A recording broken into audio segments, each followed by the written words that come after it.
How's it going out there, YouTube? My name is Jesse, and I have finally returned for another comic book video. Real life issues have come up and prevented me from putting out a video for a while, but I am come back, and I've got something new that I'm going to be doing for the month of November. I'm going to be doing reviews on Golden Age heroes that you think that you know. Now, many times in the comic books, there are heroes that we enjoy that are semi-popular or sort of semi-popular, but somebody else had the identity first, or the concept was actually done in another way first. There are a number of heroes that appeared in the Golden Age before the popular or more recent version of the heroes that we know now. So for the month of November, I'm going to be doing the heroes that you think that you know.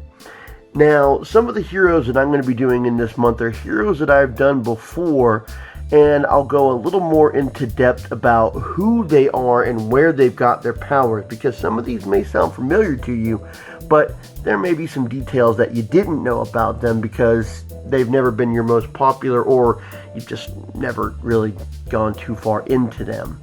So these are going to be two of the heroes that I found to start off this list. So we're going to kick this month off with heroes that you think that you know. And we're going to start this one off with Red Tornado and Yellow Jacket. Now, I know what you're thinking. I know who those heroes are. Red Tornado is an android, and Yellow Jacket is Dr. Henry Pym. Well, yes they are, but they weren't always. So let's cover these two now. Red Tornado, and I hope I'm saying this right, Ma Hunkel, first appeared in All-American Comics number 3 in 1939 and would appear as Red Tornado in the first time in All-American Comic Books number 20 in 1940. She has an alter ego of Abigail Mahildia, I believe, also known as Ma Hunkel. Apparently she is a great cook, and she has surprisingly physical strength. Now, I don't know if this Red Tornado was supposed to be a joke at first. I've seen some of the illustrations from the original. It looks like what you would see in more of your joking comics.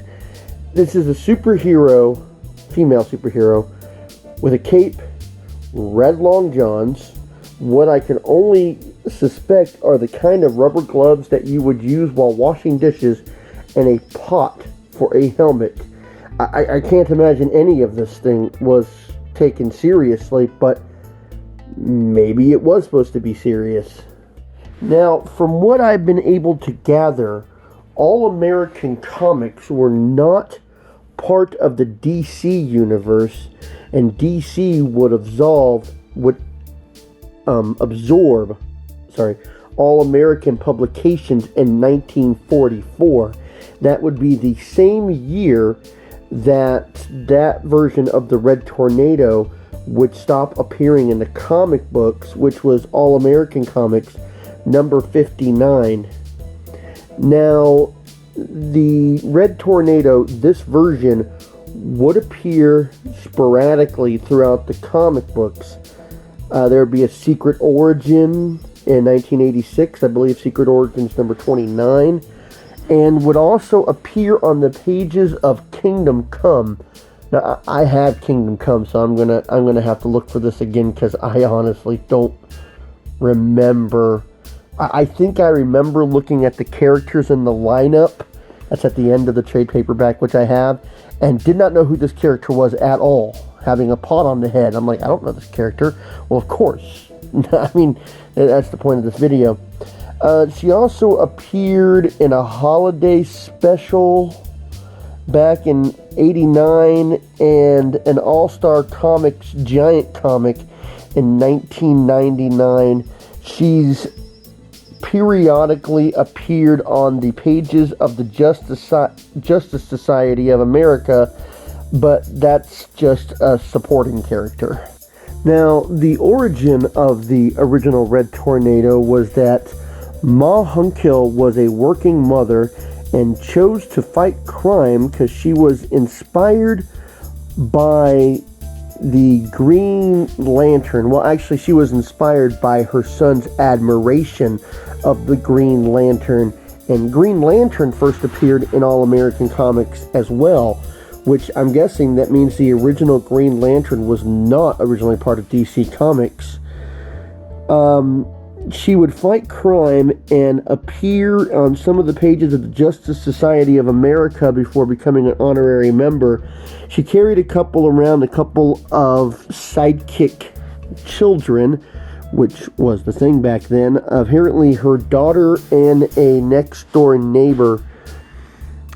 I guess she was part of continuing the JSA as a viable team member. This whole thing is just completely insane. She's apparently an honorary member, but appearing on the pages of the Justice Society. In the New 52, following the Flashpoint, they did have a character that resembled Ma Hunkill, but they haven't confirmed, as of the point I'm doing this, they haven't confirmed whether it is actually the version that we know of as the Red Tornado. Now, her powers is listed as a surprisingly strong woman. I don't know if they're trying to say for a woman she's surprisingly strong, or that she's surprisingly strong and a woman. They don't make that determination. Many people believe that the Red Tornado was in fact a man, which helped her protect her secret identity. As she got older, though, her strength had diminished. As she got older, the weaker she got, as a point into her super strength. She is a great cook and has an ability to feed a large group of people. Yellow Jacket, Vince Harley, first appeared in Yellow Jacket Comics number 1 in 1944. There were 10 issues produced between 1944 and 1946, and there is no artist or writer credited for these stories. We can only assume that whoever did these was someone who was associated with the company at the time. They were first published by E. Levy / Frank Communell. I probably just butchered that name, which would later be renamed Charleston Comics. Yellow Jacket's comic would be renamed Jack in the Box, and he would appear in the first issue, which started at number 11. Because, the first 10, their reasoning is their own. He would also appear on the first issue of TNT Comics, which was also produced by Charleston. Now, the copyright for Yellow Jacket lapsed, and he would be in the public domain for a very long time. Yellow Jacket would finally make his way to DC Comics when they were doing Grant Morrison's series Multiversity. He was the first superhero to appear from Earth 4. I don't know how long he was in the series for, or even if anybody's doing anything for him today. Now, the origin of Yellow Jacket is one of the reasons why I love origin stories from the 40s. Yellow Jacket was a crime writer. He saw a group of jewelry robbers attempting to kill him. I guess he must have stumbled onto something that they were doing. And they poured a box of Yellow Jackets on him. Please do not ask. I can't even imagine.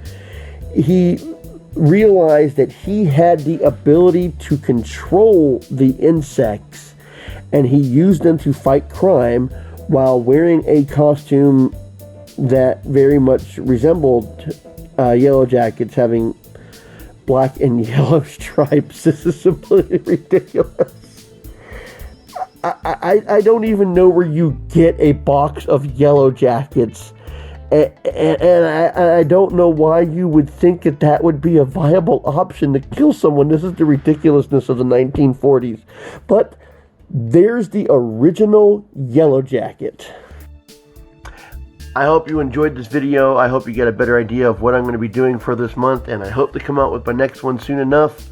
Like I said, I know I've been away for a while, but I hope that these videos are make up for the absence in a way.